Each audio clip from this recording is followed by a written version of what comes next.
엄마의 감정을 다스리는 8가지 약속. 엄마의 기분이 아이의 태도가 되지 않게. 전소민 지음. 출판사 미다스 북스. 전소민 작가는 두 아이를 출산하고 육아를 시작하며 전업맘이 되었습니다. 불안했던 육아가 부정적인 성향을 키우고 결국 아이에게 문제 행동이 나타나며 자신의 육아 방식이 잘못되었음을 깨닫게 됩니다. 나의 기분대로 아이를 대하기 전에 나의 감정을 바라보고 그 감정을 다스리는 것. 작가는 그것이 육아의 시작이 되어야 한다고 말합니다.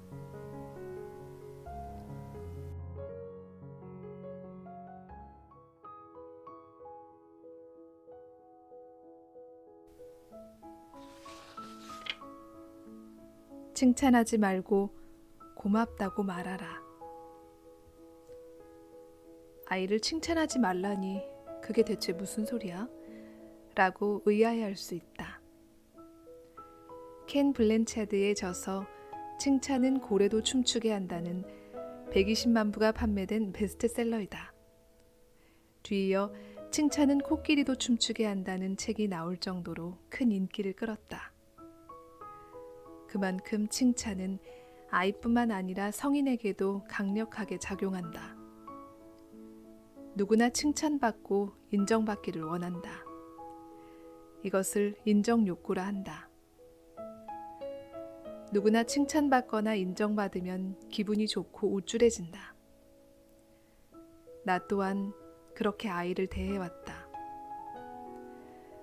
그러나 칭찬이 동전의 양면성처럼 장단점을 가지고 있다는 걸 알게 되었다.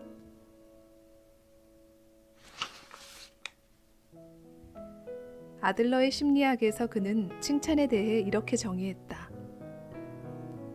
칭찬하는 것은 엄마가 아이를 자기보다 아래로 보고 무의식 중에 상하 관계를 만들려는 것이다. 칭찬의 목적은 상대를 조종하기 위한 것이다. 거기에는 감사하는 마음도 존경하는 마음도 일체 없다. 우리는 무심결에 칭찬하면서 아이를 조종하고 있었다. 아이를 나와 같은 동등한 존재로 보지 않았다. 아이를 칭찬하면 아이의 자존감도 올라가 아이가 행복해질 거라 믿었다. 하지만 아이들은 서로 경쟁하고 뒤처지면 좌절하고 실망했다. 아이들은 시간이 지날수록 더 엄마의 칭찬에 목말라 했다.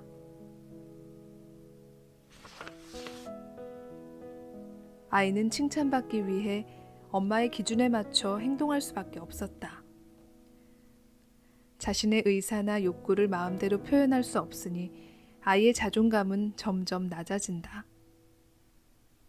하지만 고맙다는 감사의 인사는 아이의 행동이 엄마에게 도움이 되었다는 표현이기에 아이는 자신감을 얻게 된다. 인간은 자신이 누군가에게 도움이 되는 존재라는 것을 느낄 때 자신의 가치를 실감한다. 잘했어, 장하다, 최고다라는 칭찬을 들었을 때보다 고맙다라는 말을 들을 때 더욱 뿌듯함을 느끼고 더욱 성장한다. 그리고 자존감도 커진다. 아이를 나보다 아래에 있는 존재로 생각하지 말고 나와 같은 존재로 대해보자. 아이를 존중해주자. 아이를 존중해준다면 그에 맞게 행동한다.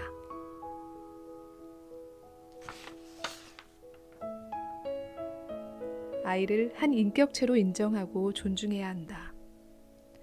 칭찬의 함정에 걸려들지 말자. 칭찬받을수록 아이는 엄마에게 또는 다른 누군가에게 칭찬을 받기 위해 자신의 의사나 욕구가 아닌 다른 누군가의 기준에 맞추며 행동하게 된다. 또는 타인을 적으로 생각하고 끊임없이 이기려고 경쟁하게 된다. 나 또한 이 생각에 동의한다. 칭찬이라는 말이 어쩌면 아이를 올가매는 족쇄가 될 수 있다. 아이와 엄마는 수직 관계가 아닌 수평 관계다.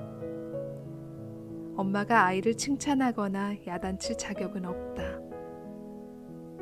명심하자. 감사의 인사는 아이의 자존감을 높일 수 있는 최고의 방법이다.